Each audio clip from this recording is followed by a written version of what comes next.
Welcome back, everyone.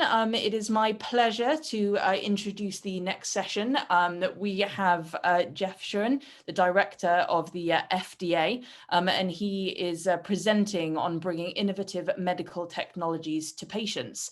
As always, if you want to put questions into the sidebar to be answered throughout the presentation or after the presentation, please do so. We'll get to as many of those as we possibly can.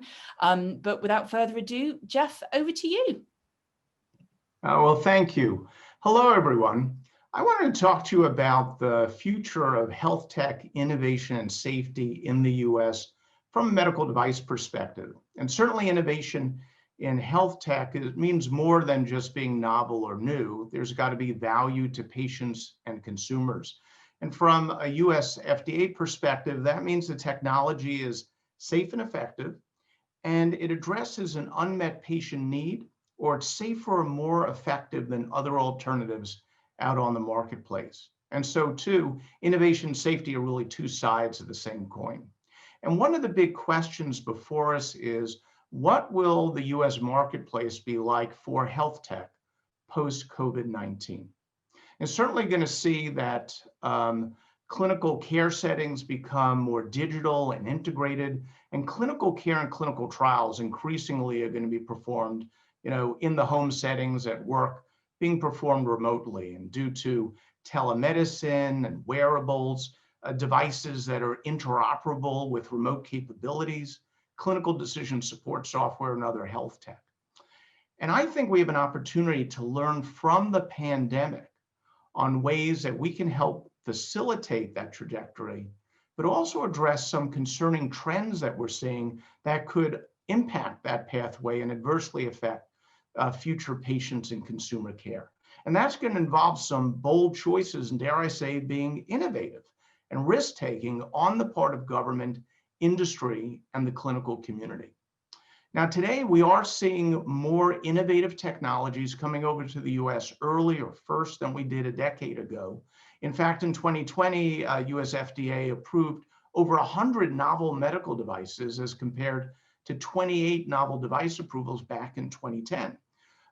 However, as I mentioned, there are some concerning trends. So first off, we are seeing that investment in early stage medical devices, particularly the startup companies where a lot of the innovation derives, has really been decreasing over the past few years. Some important players leaving the marketplace, and that's from a number of reasons. I mean, partly the opaque, non-homogeneous US healthcare system, but also, and this is a broader issue, unpredictability in what it takes to get to market, to get coding, reimbursement, and ultimately adopted by the clinical community.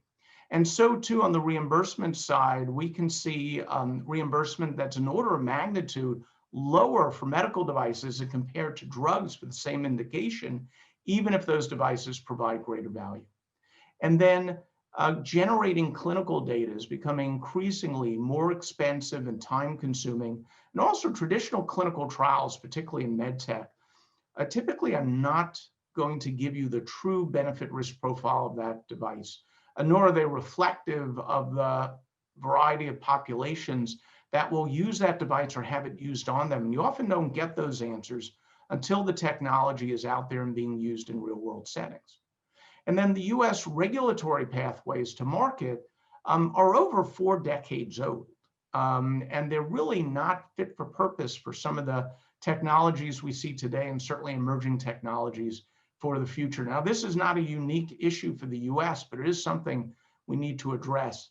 And I think there's no place where it becomes more evident than in the circumstance of software-based devices, what in international parlance we call software as a medical device, or SaMD.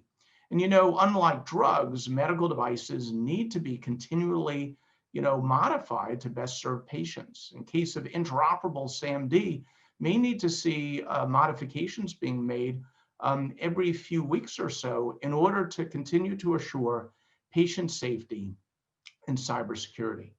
Now, we have a chance to address these challenges, and again, lessons learned from COVID can help us there. So I'd like to focus on 2 of those lessons learned. First, regulatory flexibility, and second, engagement. So regulatory flexibility or agile regulation, first of all, it's not about changing the US standard of safety and effectiveness. It's not about cutting corners in the science. It's really about we can be smart about what we need to know and when we need to know it to responsibly introduce new or modified medical technologies into the marketplace, as well as how we can be efficient and quick about getting answers. And in health tech, a one-size-fits-all approach really doesn't make sense. I mean, you can't treat, wound dressings and intraocular lenses, MRI scanners, next-generation sequencing, clinical decision support, hip replacement, heart valves the same way. And not that we do, but there are aspects on those regulatory pathways that have a lot of overlap and inflexibility that we think create challenges and not in the best interest of patients. On the other hand, if we could take advantage of some of the flexibilities we had in COVID, then we really could tailor more fluid regulatory pathways, narrowly tailored to the technologies themselves and the risks they pose to patients, as opposed to what we have today, which is much more of a sort of a cookie cutter approach on pathways. There's stage gate, stages of phases you need to go through, kind of like locks in a canal. And it's a bit like a checklist or things you need to do and you got to check the boxes or you don't get to yes. And that's really chiseled in legislative stone. And again, similarities with paradigms in a number of other countries too. But during the pandemic, once there was a declared public health emergency, we had the ability to take care of it, take advantage of our emergency use authorization authorities. And we could, laser focus on tailoring what we needed specific to the technology and the context at the time. And that allowed us to facilitate the development, evaluation, authorization, and deployment of medical devices, sometimes literally in weeks rather than more typical months, sometimes years. And that's why in the US, we've been able to authorize over 600 medical devices just for COVID. So what would that mean, though, is instead of having a focus on the pathway itself, is that we have a menu of, if you will, regulatory options or building blocks, what I think about is, in the US, Legos, that you could choose the right modules to snap together for a pathway that best fits that technology and the risk posed to patients, as long as you're able to show your device is safe and effective, it's risk-based and least burdensome. That would be a much better approach. And maybe even keep this as voluntary. Developers can pick the traditional pathway or they could pick this alternative pathway. So let me give you an example, and let's go back to SAMD. That US law was created, again, 4 decades ago. And back then, in the US, we talk about something new as being it's not your grandmother's technology. Well, back then, it certainly was my grandmother's technology.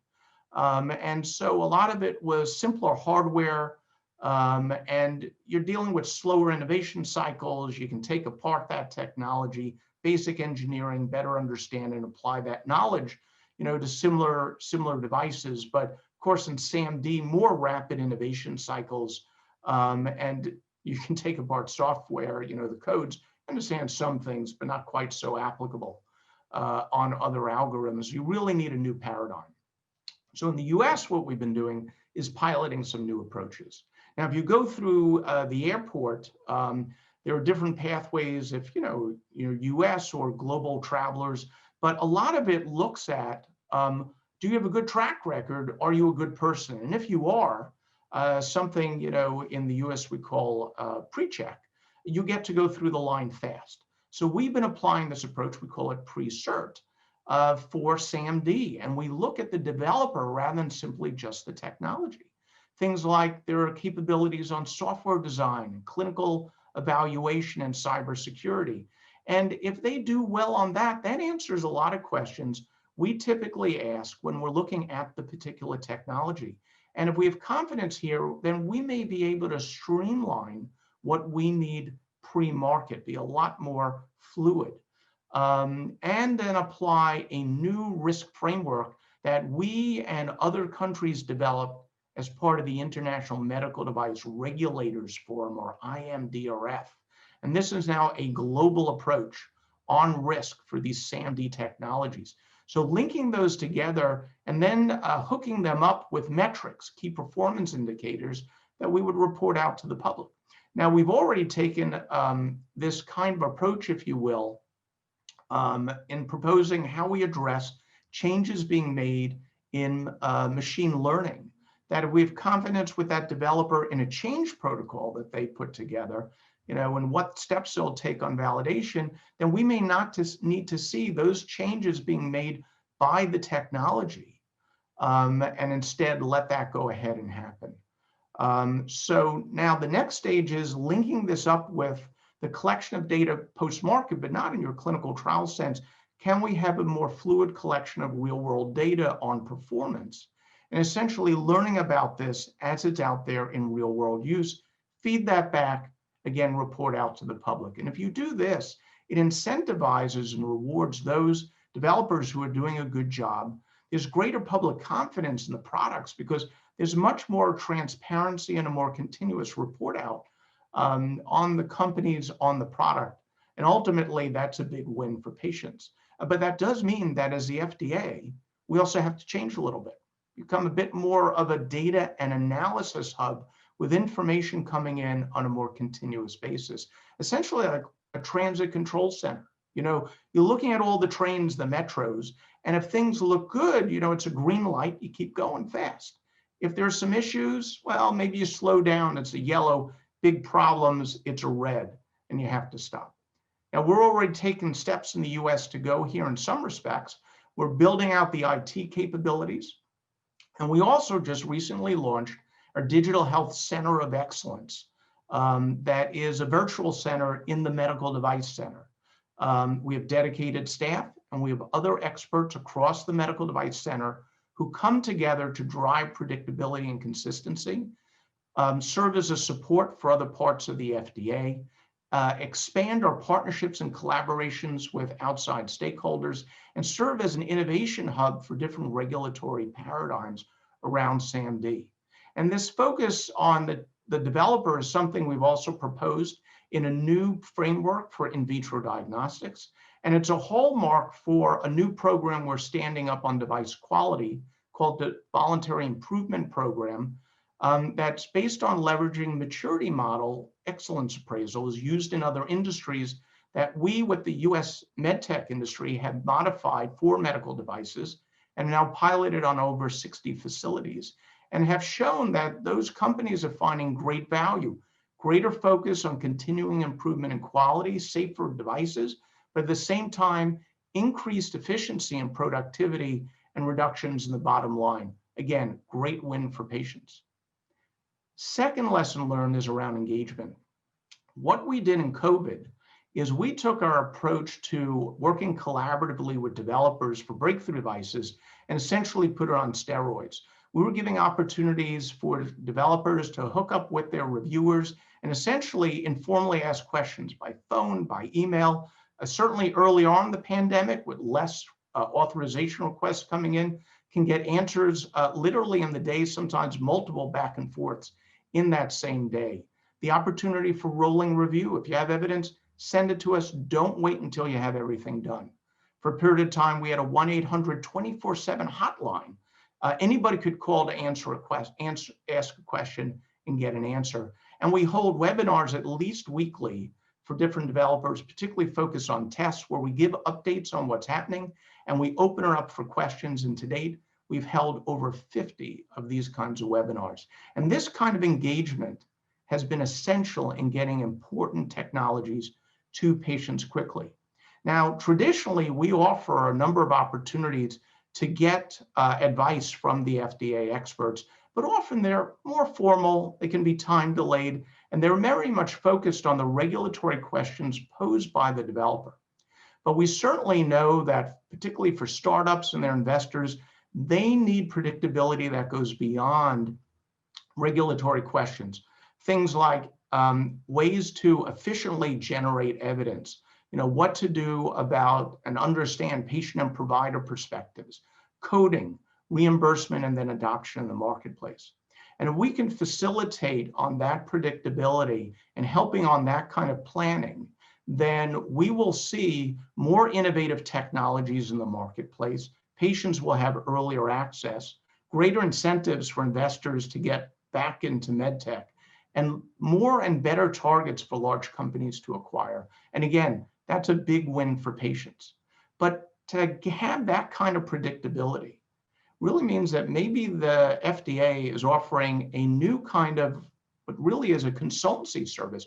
You get your FDA consultant who can then leverage, tap into that extensive bench of experts in the center, as well as our relationships and understandings with the patient, provider, and payer communities, and really help plan out that pathway to the marketplace and beyond, really from design to the deployment and thereafter.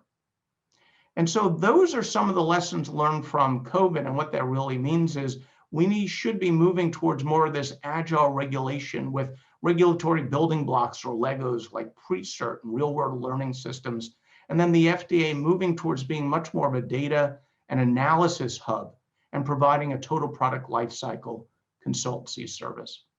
And I think if we do this, we would have a very healthy environment for health tech. And we would certainly take these learnings and do what we've done before in SAMD and take this back to IMDRF with our other colleague countries and start informing and thinking about the things we should do to have much more modern and globally harmonized regulatory frameworks, not just for SAMD, but for other technologies. And that would be a far greater and better future for all of us. So I'll say thank you, and I'm going to turn it back over. Thank you so much, Jeff. That was great. And I think everyone will agree it was, a really informative and clear presentation. So thank you. It's certainly increased my understanding. If we have any questions in the Q&A at the side, hopefully you'll be able to answer those. But thank you once again. And for those of you watching, hopefully you'll be able to join us at 4 o'clock for our final presentation of the day from MUCRA, Evidence Generation for Optimal Market Adoption. But in the meantime, look after yourselves and we'll see you soon.